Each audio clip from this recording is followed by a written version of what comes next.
Bienvenue sur TSTV. TSTV, la chaîne de vérité. Bon, l'enseignant, chaque fois, après chaque évaluation, les parents sont invités à venir retirer le bulletin de leurs enfants. Et là, l'enseignant pourra parler de ce qui se passe, le comportement de l'enfant, etc. C'est ça, à chaque évaluation, on laisse les enfants, les parents venir dans les classes, c'est autre chose. Je dirais pas même au niveau de l'école, mais dans une organisation. C'est vrai que cadre école là, il faudrait que nous sachions l'enfant grandit autour de 3 éducations. Il y a l'éducation de la maison, de l'école et de la rue.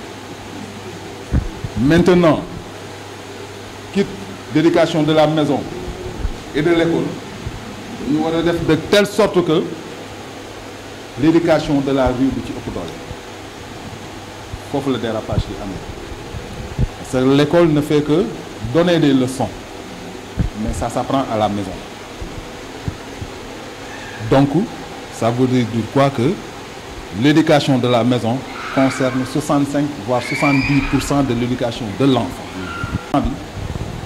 Nous devons suivre à la maison. Parce que nous, nous yaratuñu dañuy yor rek ñu xey dal ñi ngi lijjën ndax xale bi añ na ndax sol na yére ndax jànge na jeex na mais ndax mi ngi jàng ndax mi ngi kii toppatooñ ko parce que amatuñu jot mais il faudrait que ñu jëlaat suñuy responsabilité buñ ko jëlul rek bon finalement lan la ñuy wax école bi mu nekk baaxul ki koy jàngal baaxul alors que non enseignant bi mi ngi def li mu mën mais est-ce que maison ba ñu ngi koy suivre ni ñu ko war a suivre ça c'est une question vraiment encore une fois on remercie M. Tall sur la présentation bi. Donc, comme nous l'avons dit, donc vraiment, donc il a des obligations professionnelles qui font aujourd'hui. Il devait passer avec nous la journée, mais nous savons qu'il est donc nous koy libérer rek mu war a delluwaat ba service ba parce que am na climat boo xam te ni depuis démb ba léegi mi ngi ci loolu donc voilà ñun ñu nekk ci ressources humaines yi moom dañoo am naq parce que boo demee buñ la nee gérer ay nit dafay doy waar. Parce que bu fekkente ni junniy nag la benn yat moo leen di sàmm waaye junniy nit junniy yat parce que kenn ku nekk ak jikko moo tax quelquefois dañuy toll moment boo xamante ni day xaw a métti trop encore une fois. merci nous remercions donc comme ni ma ko waxee rek donc nous aurons l'occasion cette année-ci nous avons décidé de vous accompagner pendant toute l'année scolaire donc voilà on dit c'est une première. Mais am na yeneen ak yeneen yoo xamante ne incha allahu rabbi dinañ ko programme incha allah vraiment merci beaucoup. waaw incha allah léegi peut-être ñu jël pause parce que jumaa bi jot na vraiment bu ñuy julli jumaa ba pare ñuy soog a reprendre. La première idée une idée bi ñoo soob rek bind ko ci papier. et qui te vient en tête dès que tu rentres dans. Toujours facile de pouvoir s'exprimer. Tu peux faire une intervention sur quelque chose, croire que tu as bien parlé alors que c'est pas, tu as pu heurter des gens durant ton discours ou quelque chose du genre. C'est pourquoi c'est un peu difficile de s'exprimer parfois.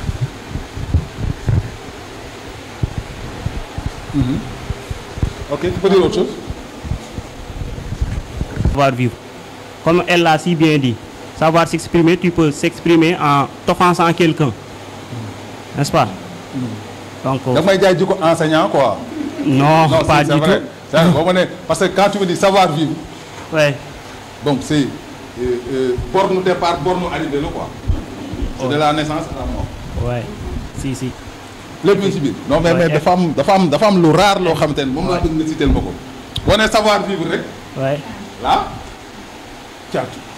Dugal ci lépp parce que c'est voilà. Exactement. Mais amna spécificité. Bobu la soxla. Ah non, c'est pas pour ça. Non, creuser, non, je sais que tu sais. Si. Xam nga, selon toi, c'est la réflexion. La réflexion. Wow. Parce que c'est des fois, par exemple, tu donnes une consigne à tes enfants. Wow. Des fois, l'enfant fait tout pour bâcler, tu fais tout pour... tu contextualises, tu donnes beaucoup d'évaluations, après tu donnes à l'enfant. L'enfant, durant ton évaluation, l'enfant il bâcle tout, donc il n'a pas pris le temps de réfléchir sur la consigne donnée. Oui. Donc la réflexion pour moi c'est ça. Merci. léegi dama ni savoir bi nga xamante ne français bi tax borom wax. waaw man le parler man je vais dire le parler. da nga wax ni. le parler. le parler. waaw mooy savoir bi gën a. métti. waaw. man c'est bien d'accord là. le savoir le plus important. bi nga xam te nit bu ko xasee ba am rek. moom bi gën a difficile daal maanaam bi gën a difficile waaw. y a Sadio qui demande. Ah. C'est comme par exemple si le premier jour par exemple de classe, comment qu'il faut vraiment commencer, c'est qu'on a entré en matière, comment pouvoir imprégner, n'est-ce pas, tout le monde. C'est comme par exemple aussi la prise de parole. Quand je dis voilà, entrer en matière, aujourd'hui peut-être vous êtes appelé à diriger une réunion, mais vous ne savez pas où commencer. Là, c'est un peu difficile pour tout un chacun. Voilà, donc moi je dis c'est entrer en matière. Parce que dans tout ça, il y a entrer en matière. Voilà, c'est difficile, mais déglu aussi savoir bu metti la dégg quoi ngay dégg fi ñu la waxee aussi yaakaar naa ne bokk na ci savoir yi gën a jafe nga mën a déglu voilà quel que soit dañ la mën a wax ak nuñ la ko mën a waxee sa capacité déglu bu kiiwul rek ça pose problème donc savoir écouter quoi.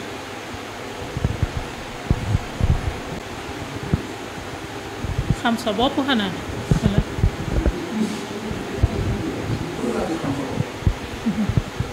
wala xam àddina bokk. donc c'est savoir vivre avec les autres, savoir vivre avec ton environnement parce que l'environnement c'est quelque chose que tu ne maîtrises pas xam nga environnement li lay wër la yoo xam dafa am ay commandements donc savoir bi gën a metti mooy c'est le savoir vivre avec les autres cette aptitude de pouvoir vivre avec les autres mooy li gën a doy waar ci nit parce que tey doyen Diakhaté bi ngay jëndi kër est-ce que mënoon nga imaginer ñi ngay dëkkal tey ñëw nga fa obligatoirement il faut t'adapter à cet environnement c'est pas facile nag mais loolu mooy li gën a doy waar donc loolu mooy déterminer valeur u nit ki comme ni ko monsieur Tall doon waxee sànq social bi daf lay mener ci benn valeur parce que mi ngi wax sànq citer des exemples entre peut-être la France parce que valeurs yi ñoo bokk tey li nekk valeur ci tubaab bi tey xëy na du valeur ci ñun mais peut-être que li nekk valeur ci ñun du valeur ci ñun donc obligatoirement nit dafay dund ak ay valeurs yu nekk ci moom maintenant si tu ne parviens pas maintenant à avoir une maîtrise ci sa valeur yooyu loolu mooy tax ay échec di am parce que tey fi mu ne nii bu la ne qu'est-ce que c'est une réussite pour yow réussite ci vie lan la. c'est pas le fait de décrocher des diplômes lors des séries d'examens et autres non c'est quoi avoir une bonne éducation et ceux qui gravitent autour de toi amuloo leen njëriñ amul sens.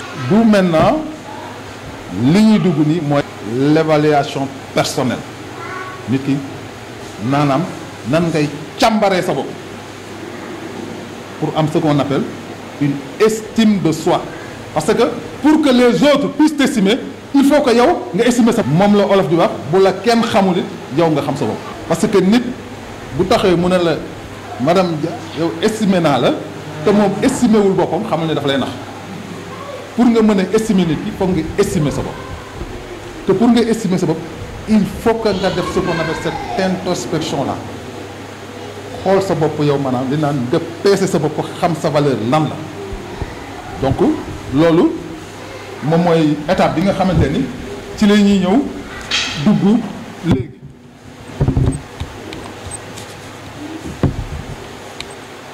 mooy lan mooy nga def le point sur toi-même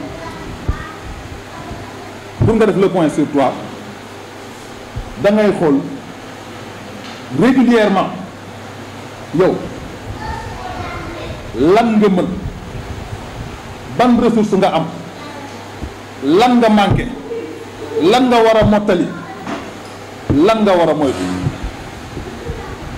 parce que yooyu yëpp bu amul tey boo xamul lan nga mën mais moo lay tax a dugg ci loo xamante ni da nga ciy dugg après boo tëddee doo nelaw nga ne non man damay stressé madame stress amul de anam moom laa la wax de non da ngay parce que xam nga lan moo tax ñu ne xam nga lan moo tax ñu la stress amul la stress c'est quoi c'est la peur. Quelle peur? C'est la peur d'échouer.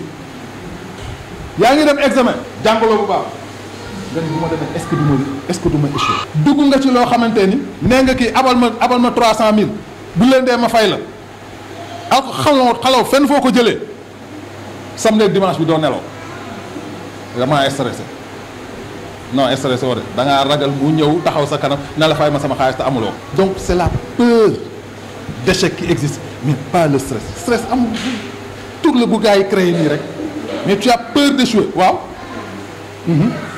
n'est-ce pas léegi stress bi kon dañ ko créer lan léegi lan mooy stress en fait lan mooy stress.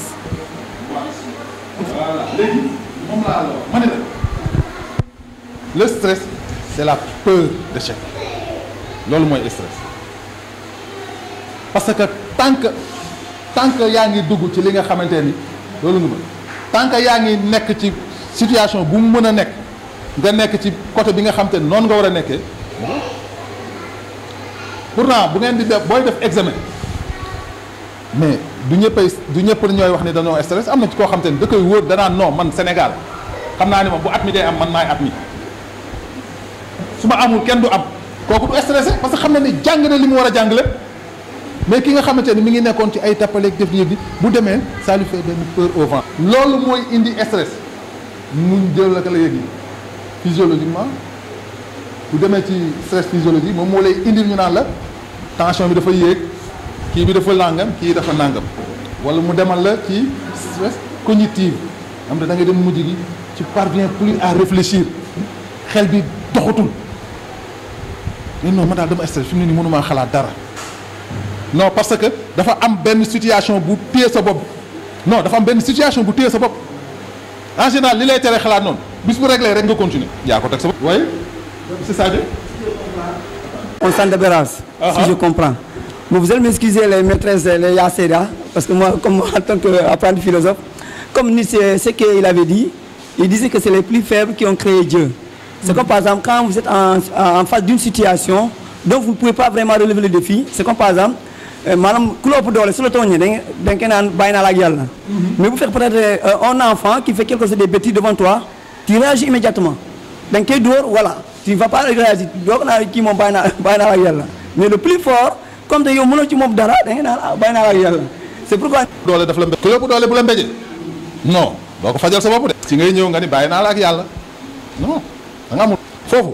non, on ne parle là pas de ta gentillesse. Parce qu'on dit que quelqu'un est bien, quelqu'un est gentil quand il a les moyens d'être méchant sans pour autant en abuser. Mais quelqu'un qui ne peut pas être méchant, tu ne peux pas dire qu'il est gentil. Alors nous l'avons dit, il y a des jikko yu nekk ci nit yoo xam balaa muy génn dafa am lu koy réveiller jikko yëpp mi ngi ci nit baax na bon na jub na jubal lépp mais lu ci nekk nag dafa am déclic bu koy réveiller. Tant qu'il n'a pas les moyens, qu'il n'est pas riche, mais am na loo xamante ni doyen Diakhaté doo ko xam si jigéen tant que takkaloo ko wujju ah mais oui non attends non c'est vrai am na loo xamante ni doo ko xam non tu peux vivre avec. Pendant 30 ans, 40 ans, donc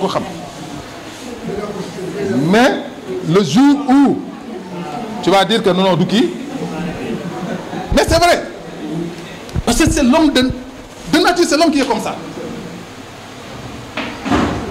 Mais ça, qu'est-ce qu'il faut maintenant pour réveiller ce comportement-là? L'homme moi, il est en sol. Donc, comme nous l'avons dit, le stress.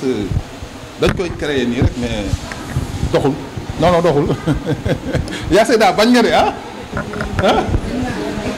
yaa Seyda bañ nga de mais wax ko organisme dafa bañ physique dafa am tension dafa am contrainte d'organisme dafa am kii diabète bi dafa yéeg fièvre bi dafa yéeg parce que ngay dem mujj sa physique mooy sentir fatigue boo xam te mënatul def parce que dafa am en face de lui loo xamante ni mënu ko régler mu taayee wala comportemental foo waxee moom rek mu jànni la mu yuuxu mu def non jànni la yuuxu la loolu vous les managers yéen a moom loolu parce que tey madame Sembène boo xëyee dugg ci école bi est-ce que tu peux mesurer kenn ku nekk ci sa collaborateur yi kenn ku ci nekk nan la fanaane peut-être que monsieur Sadio jabar ji buudee na ko toute la nuit muy yeewu c'est à peine dafa yàq bi woon fajar jot donc bi muy génn kër ga énervé madame Dia doom jaa ngi feebar mënu ko kii xamul nu ñuy def foog mu ñëw wala yaa Seyda bon jëkkër ji nee na ko day demee moom dinaa def beneen affaire xol bi tàng nañu mais c'est que kenn ku si nekk buy ñëw buy dugg si école bi non bu ñu jëlee fële foog mu ñëw ah mais c'est yow nag en tant que manager yow yaay jéem a xool naka ngay def pour jauger le social bi Tall doon wax parce que c'est très important quand on parle du social dans l'organisation non c'est pas entre vous rek ça va au-delà de ça d'où quelquefois ngay gis dans les organisations ñuy def des journées récréatives boo xam te ni qui permet à tout le personnel et à leur famille de se regrouper ñu tase di wax pour que au moins social bi war a am seen diggante carrément mu am peut-être am na koo xamante ni il a d'énormes problèmes pour se déplacer bu fekkente ni taw na parce que fi mu dëkk la et il n'a pas les moyens qu'il faut pour mën di jël taxi à peine mu dugg si biir nga ne ko mais toi là tu peux pas arriver à l'heure comme tes camarades non mais essaye xool d'abord moom lan mooy problème parce que je me rappelle bi ñuy def licence 3 parce que boobu on avait un professeur qui était le DRH de la SDE SDE nekk na fi ba jóge fi mosoo leen dégg ñu grève je pense que rek monsieur Diakhaté mosoo leen dégg ñu grève pourquoi parce que le système de gestion du personnel bi nekkoon foofu ñun étant étudiant ñun ñoo ko créé woon parce que ce professeur là nous avait demandé de créer un système de gestion du personnel pour gérer les conflits sociaux parce que bëggatu ko gis mais effectivement on avait mis en place loo xamante ni qui a fait SDE nekk na fi ba jóge fi mosoo leen dégg ñu grève parce que nit ki boo ko fixé objectif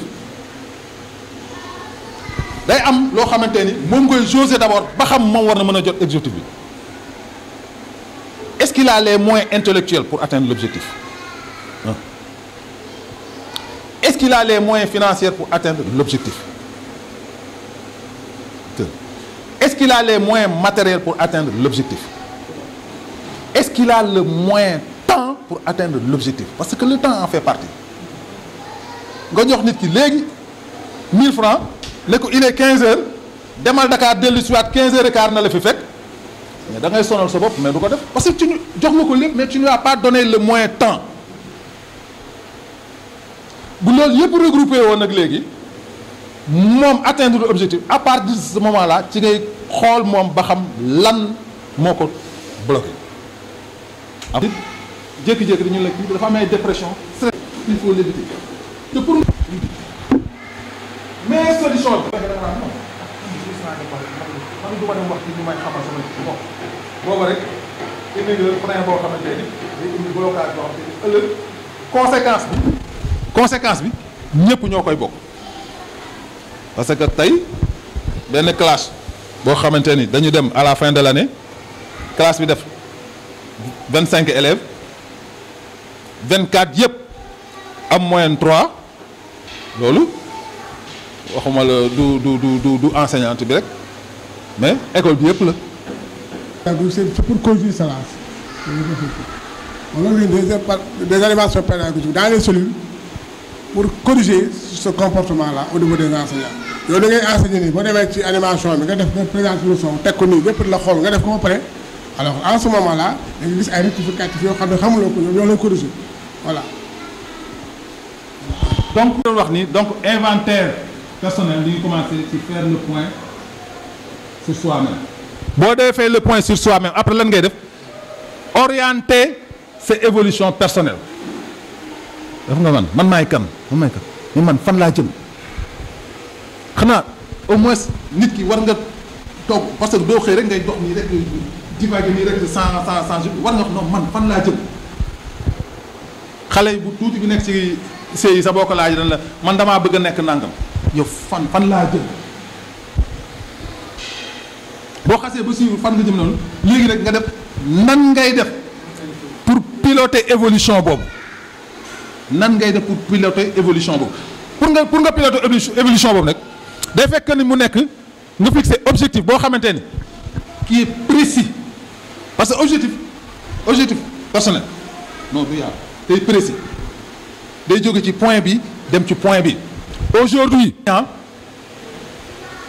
mais demain je veux être professeur agrégé day précis bu précis li ci topp mooy que ni nga mu nekk quelque chose de réalisable parce que mënuloo tey nga ni enseignant nga peut-être am nga sa CAP mais demain da nga bëgg a nekk professeur agrégé mais te nangu woo dem sàkku ji xam-xam buy tax nga nekk professeur agrégé. kon lii tax nga nekk ko faisabilité boobu foog nga dugal ko bu paree nga def lan mais nga fractionner objectif bi parce que mënoo xëy tey tip rek dal ci da ngay wax ni man 2 ans yi lii laay def noppalu ko benn année bi yeneen 2 ans yi ma def lii noppalu dese léegi fii ak 7 ans dinaa atteindre sama objectif mais boo ko fractionné wu rek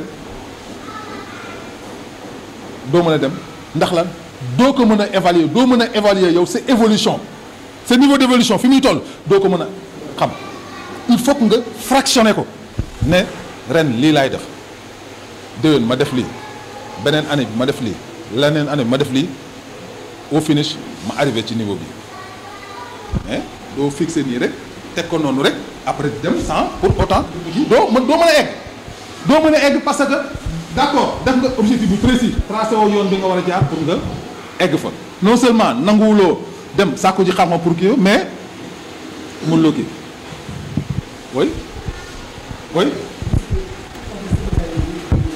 C'est là où tu as et non pas ce qu'on fait. C'est comme quand tu veux être enseignant. Maintenant, toi, tu veux d'aller à l'école. Tu veux être un grand pêcheur. Tu es un grand pêcheur. Donc, c'est ce qu'on dit que voilà, l'homme sera ce qu'il aura projeté d'être et non pas ce qu'il voulait être. Voilà. C'est ce que je vais réellement dire. Maintenant, je parle tantôt, vous m'avez beaucoup impressionné concernant la communication. C'est-à-dire, comme on dit, dans tout problème, il y a erreur de communication ou manque de communication. Tout à l'heure, il y a une maîtresse qui l'a dit, vous pouvez dire quelque chose alors que vous blessez les gens. Donc dans toutes choses, maintenant quand on dit qu'il y a erreur de communication, c'est-à-dire si vous communiquez mal, ça peut entraîner un problème. Et si vous ne communiquez pas aussi, ça peut entraîner un problème. Mais supposons, par exemple, vous avez commis par exemple une erreur et que par exemple le DG vous appelle dans son bureau et sans mot dire, voilà, voilà, il vous a convoqué et il vous a dit allez-y. Maintenant, comment on peut placer ça? Est-ce qu'il a communiqué ou bien il n'a pas communiqué? Communication ci nit ki lan moo koy indi. Moi, je vois que d'abord, quand vous parlez, vous devez savoir pourquoi vous parlez. Et à qui vous parlez également. Pour éviter ces défauts-là. Une fois que vous parlez, vous ne savez pas pourquoi vous parlez, vous allez vous tromper, vous pouvez vous tromper. Et une fois que vous parlez aussi, si vous ne savez pas à qui vous parlez, là aussi vous pouvez vous tromper. Et si vous parlez, vous devez savoir dans quel milieu vous êtes. Parce que comme chaque milieu, n'est-ce pas, chaque milieu et chaque comment dire, segment, le cours de ce que vous pouvez dire à votre camarade, vous ne pouvez pas le dire, n'est-ce pas, à votre supérieur. Donc si vous savez, vous ne distinguez pas ça, vous allez avoir, n'est-ce pas, chaque fois des erreurs.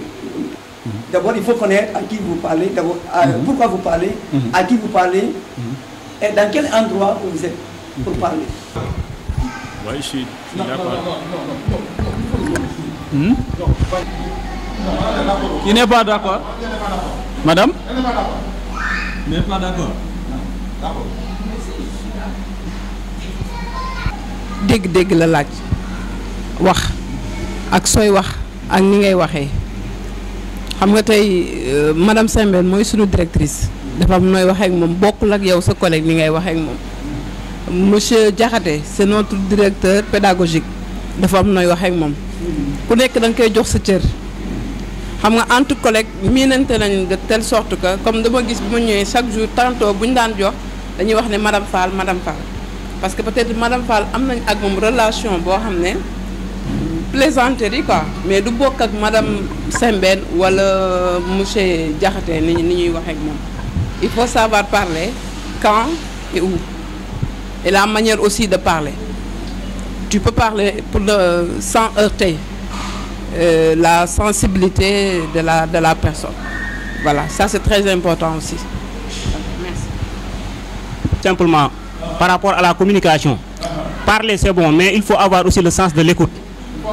Le sens de l'écoute. Ouais. Olof ni danaan wax bu feebaree nopp yi koy dégloo war a wér. Donc il faut avoir le sens de l'écoute d'abord. C'est ce qui est le plus important. N'est-ce pas? Mais comme l'a dit comme Sadio l'a expliqué tout à l'heure, il faut savoir là où tu dois parler et quand tu dois parler. Parce que c'est le milieu qui détermine l'homme. Hein? Donc il faut savoir là où tu dois parler.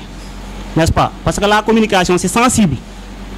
Donc il faut toujours avoir le sens de l'écoute et la compréhension. Voilà. Sens de l'écoute et compréhension, c'est communication. Quand on parce que communication d'abord, il faut savoir, il faut nous décortiquer quoi. Là, moi, communication d'abord. La communication, c'est quoi? Parce que je me rappelle, j'ai une fois eu cette. Papa fait animaux et il nous a fait plutôt homme, être humain. On est bien d'accord que les animaux communiquent, mais avec les gestes, avec les mimes, etc. Donc nous avons tout ça, mais avec la parole. Donc nos gestes communiquent, nos mimes communiquent, et en même temps notre parole, on communique avec les paroles.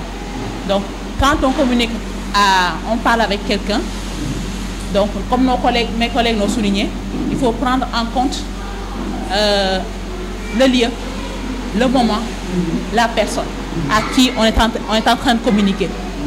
Donc ces facteurs-là vont influer sur ta façon de communiquer.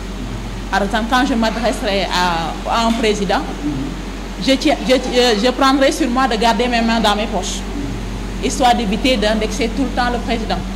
Par exemple, les gestuels que j'utilise là, j'éviterai de le faire tout le temps quand je communique avec lui. Donc, tout ce que je fais, ma façon de regarder, ma façon de parler, va influer sur la personne avec laquelle je suis en train de communiquer. Donc, tout faire pour éviter les malentendus et donc, comme ça, la compréhension va se faire plus fluidement. On va se comprendre mutuellement si on s'écoute. Savoir s'écouter.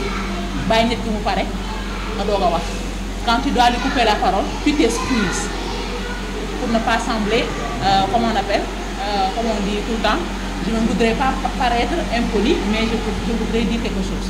Même s'il s'agit d'un enfant, le laisser terminer.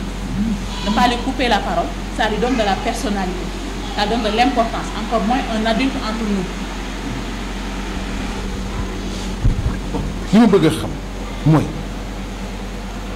Sadio, quelle est la différence entre la communication et l'information?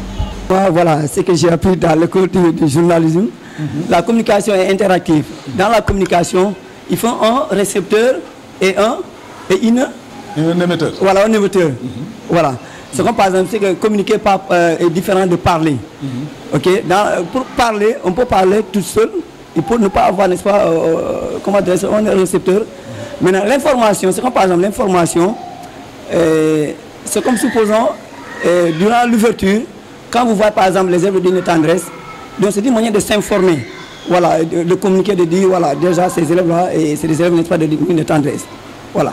L'information, c'est, comment je veux dire, c'est indirect, mais la communication est interactive, récepteur et comment adresse, émetteur. Voilà, émetteur. Ok, d'accord. Merci. C'est vrai que il y a une différence. C'est qu'aujourd'hui, pour qu'on puisse parler de communication, il faut d'abord l'émetteur, le message qui va être encodé, le décodage du récepteur qui donnera son feedback. Et c'est ce feedback-là qui nous permettra de savoir si le récepteur a décodé de la même manière que l'émetteur a encodé le message pour pouvoir comprendre. Parce que ce message, qui est waxal, bu ko mënul décoder, ba comprendre ko effectivement day wax que ni yow tu communiques mal wala lim lay tonté du nekk par rapport ak yow li nga attendre de ce fait que léegi yow en tant que responsable booy communiquer da ngay fexe ba nga xamante ni sa communication dafay leer ba du am benn lënt-lënt boo xamante ni ku ko dégg rek dina ko mën a comprendre. C'est là un secteur qui sont au centre de la communication. Mais parce que aujourd'hui la communication nécessite un feedback. Et si le récepteur ne comprend pas, il n'y aura pas de feedback.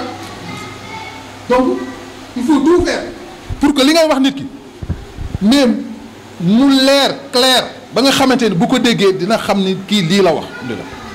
Mais si c'est un message trop codé, mon retour à partir de demain, c'est M. Sayo qui sera le ministre de l'Éducation nationale. Point barre. Ce feedback amul njëriñ. Tu peux faire maintenant des commentaires sur ça. Mais amul njëriñ.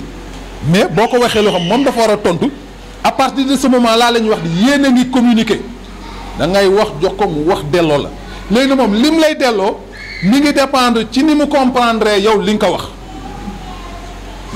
Bon, ça c'est très important ci niveau boobu ba waxee nit ki da ngay fexe ba yow li ngay wax nga fexe ba moom bu ko déggee mu comprendre ko yow ni nga ko waxee parce que dans la pyramide de la communication dañuy wax ni ça part de 100% à 10%. tey bu ma waxoon yaa Seyda léegi benn phrase dégg ko ci nopp ne ko wax ko kii wax ko kii wax ko kii wax ko kii gis nga bu ñu ñëwee ci fin bi fii ñaari kii ñu lay parce que kenn ku si nekk ni nga ko comprendre la je me rappelle on avait un professeur canadien en communication daf ñu waxoon mu ne wax ni nga ko déggee rek noonu lay agir booba y avait un prisonnier qui devait être exécuté doyen xam nga les télégraphes qui arrivent là booba télégraphe la doon yónnee ñu ne laissez pas tuer le prisonnier pas laisser tuer le prisonnier pas laisser passer noonu la ñëwee tuer le prisonnier pas laisser passer tuer pas le prisonnier laisser passer tuer pas le prisonnier laisser passer noonu la ñëwee alors le récepteur mu def lan tuer virgule pas laisser passer le prisonnier ça veut dire quoi monsieur Diakhaté vient où est le prisonnier on l'a tué mu ne non j'avais dit tuez pas virgule laissez passer le prisonnier xoolal ci benn phrase bi donc parce que na mu bindee kii moo leerlu kenn ku si nekk ne ni mu ko déggee rek noonu la koy utiliser moo tax da ngay fexe ba li ngay wax muy leer ba xam te ni ki koy jot non du ci am benn xel ñaar bu mu ci am ni mu ko jotee ni mu koy exécuter noonu mooy li nga xamante ne yow noonu nga ko bëggee. Voilà. Il faut question, faut les répondre, quoi, n'est-ce pas? Non, en wolof. yaa Seyda ji muy obéir à elle nee na wax en wolof d'accord léegi loolu yëpp na noonu li nga ko tënkee ni nga ko tënkee ne est-ce que loolu yëpp mooy wane dañoo war a jàng la psychologie d'une personne d'abord lan laa bëggoon laaj comme d'après li ñu wax savoir vivre ainsi communication loolu yëpp est-ce que loolu yëpp donc bu ñu ko bëggee tënk est-ce que moom mooy psychologie di ñu jàng d'abord psychologie d'une personne d'abord wala avant. Fixer les objectifs de soi daf ci am ay précautions yoo xamante ni nit ki il faut que mu koy moytu souvent dafa nekk loo xamante ni day entacher par exemple fi nga war a jëm bi ci njëkk mooy lan c'est que ne jamais poursuivre plus de 2 objectifs en même temps boo ko defee rek da ngay échouer olof bi ko wax nan kenn du dàq lan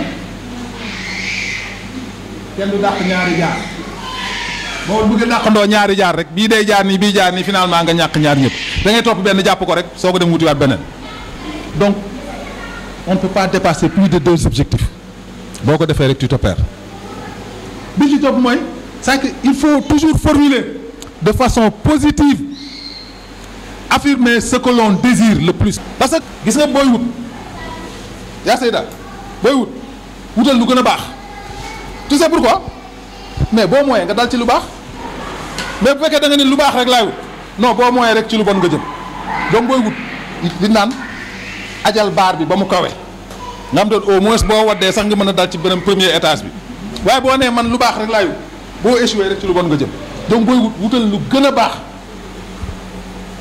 da nga naan man fi gën a kawe laay wër comme ça au moins boo ko jotul nga dal ci beneen bi donc loolu aussi tamit dafa baax ci nit ki buy teg ay objectif am day il faut pourquoi tu te dis que tu ne peux pas le faire parce que tu n'as pas confiance en toi boo wóolul sa bopp nag kenn du la wóolu ça moom il faut rek boo wóolul sa bopp non kenn du la wóolu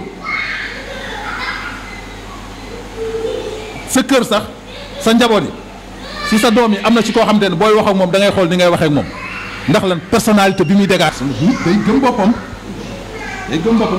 bi si des mooy ñu ne boo décidé attaquer objectif bi non da nga koy décrire mu leer noir sur blanc nga ni objectif bi lii la mais bu mu nekk objectif boo xamante ni maanaam voilà obscur non day leer nga ni fii laa jëm parce que tey fi mu ne boo jógee nii rek madame Dia foo jëm nga ne damay dem Dakar non waxoo dara Dakar mooy fan non damay dem Colobane damay dem HLM damay dem Sandaga day leer parce que boo nee damay dem Dakar rek s'il y a problème bu ñu toogee lu yàgg gisuñu la mais fan la lay wëri ci c'est leer kenn xamul fu lay wëri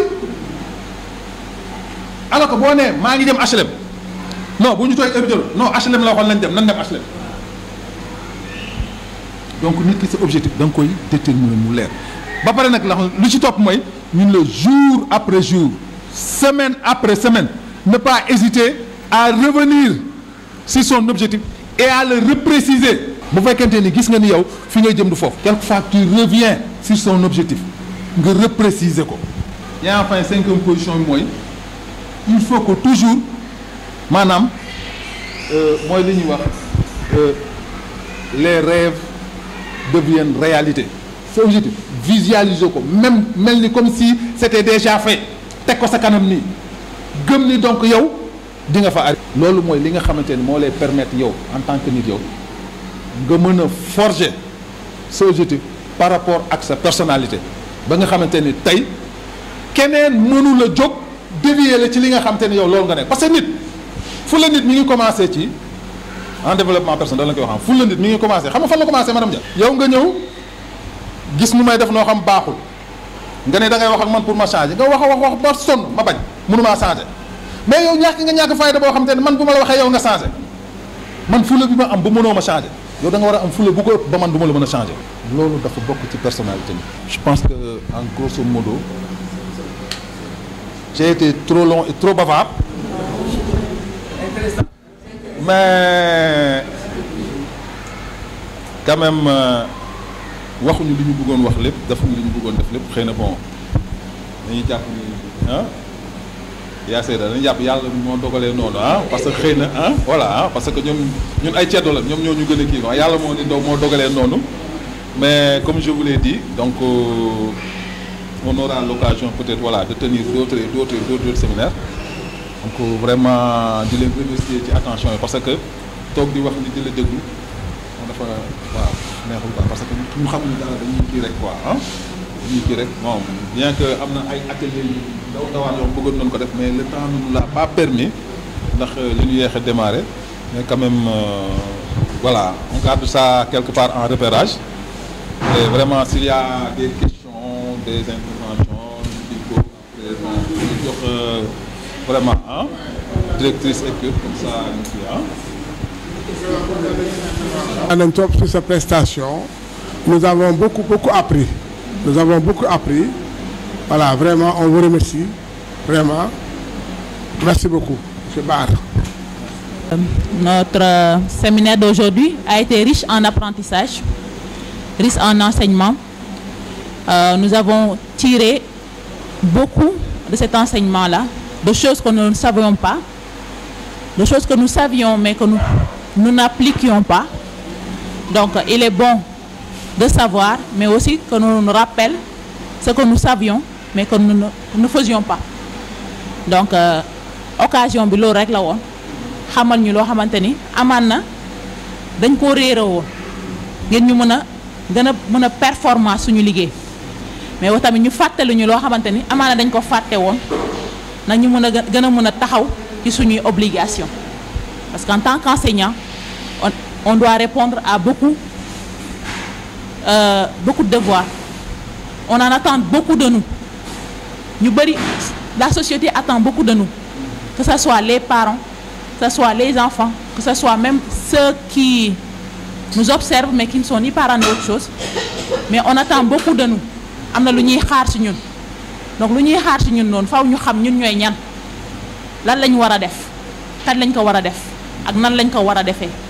Nak ñu gëna mëna taxaw métier bi nga xamanteni mom lañu Yàlla tanal moy li jàngale. Moy métier bi nga xamanteni sekkuñu ko ak ñun kese waaye dañ ko sekk ak doomu aadama yi lu gën a cher ci doomu aadama mooy xale nous forgeons donc les futurs de l'humanité donc autant nous forger nous-mêmes savoir nous-mêmes quel est notre objectif et quels sont nos devoirs afin de pouvoir mieux asseoir nos compétences.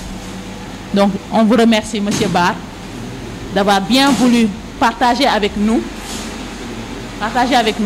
ce que Allah vous a donné comme science et on s'excuse aussi pour les retards accusés et aussi pour les conditions également et j'espère que on vous reverra pour bien d'autres Inch'Allah. Okay. Merci beaucoup. Infiniment. D'abord, je vais commencer de vous dire, ne soyez pas gênants lorsque je vais vous appeler pour vous dire que voilà, je vais venir chez vous pour compléter. Voilà, donc je remercie toute l'assistance ici. Et comme je l'ai toujours dit, qui aime bien retient beaucoup et quiconque a beaucoup vu peut avoir beaucoup retenu. Vaut mieux de voir une fois que d'attendre 1000 fois. Donc je sais que ce séminaire nous a vraiment permis de retenir beaucoup de choses et tout le personnel. Alors donc je souhaite cette année, l'année scolaire 2024-2025 soit une année scolaire apaisée avec tout le personnel. Donc comme je l'ai dit, donc ne soyez pas surpris lorsque je vais vous appeler parce que on a dit que tant qu'on n'a pas manque d'une chose, on ne la désire pas.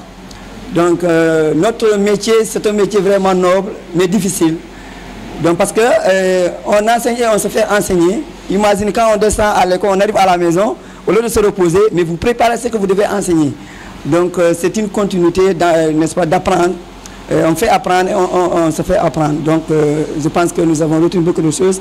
Et une question que j'aimerais vraiment poser au directeur pédagogique, M. Diakhaté, parce que moi d'habitude, j'ai toujours à chaque fois, dès le début de l'année scolaire, je donne mon numéro aux élèves pour leur dire, n'est-ce pas, de donner mon numéro à ses parents.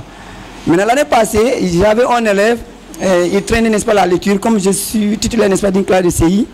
Alors, mais à chaque fois, je me rendais à la direction, parce que déjà les élèves ne sont pas conviés au maître, mais ils sont conviés à l'école ou à la direction. Et la direction a convié ses élèves à un maître.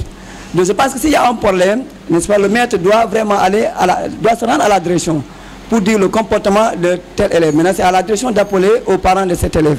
Mais l'année passée, il y avait une fille et il traînait la lecture. Je pense que l'élève, bon, peut-être c'est de la paresse ou quoi.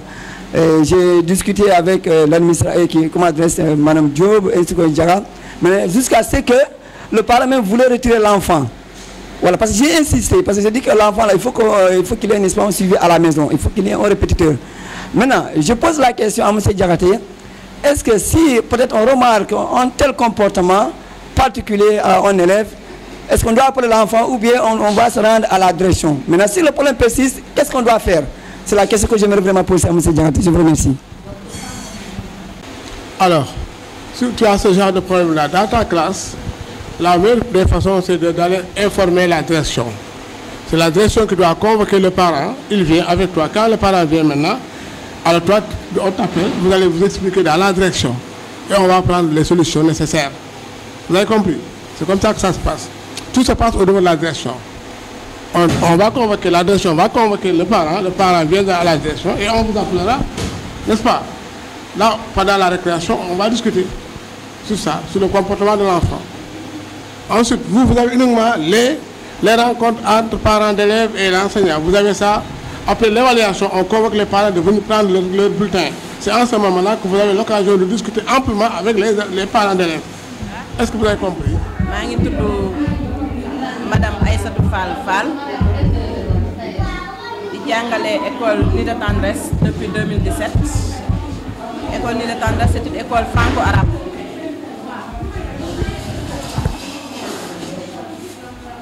c'est une école franco-arabe école franco-arabe nag bëri na te bokkul parce que fii moom école la boo xam respecté nañ arabe bi comme enseignement général bi ñaar yëpp dañ koy évaluer dañ koy composer dañ ci def programme biñ ci war a def du question que dañ koy tudd noonu rek franco-arabe bu tayee ñu jàngal la mais dafa am programme spécial pour arabe am programme pour enseignement général ñi ngi koy respecté di ci góorgóorlu ñi ngi fiy def informatique di fi initier l'élémentaire préscolaire et l'élémentaire à l'anglais ñi ngi fiy def sport bu ñuy wax taekwondo bu ñu nar a tàmbali cette année di ñaan yàlla mu may ñu une bonne année scolaire man nag maa ngi yore classe CM1 bi mooy 4 ans ma yore classe CM1 bi. École de Tendresse se trouve à la cité Soprim extension vers Casba ku fi bëgg ay plus de renseignements mën nga woote ci les numéros suivants le 77 442 06 82 ou bien le 33 835 03 28 pour plus d'informations.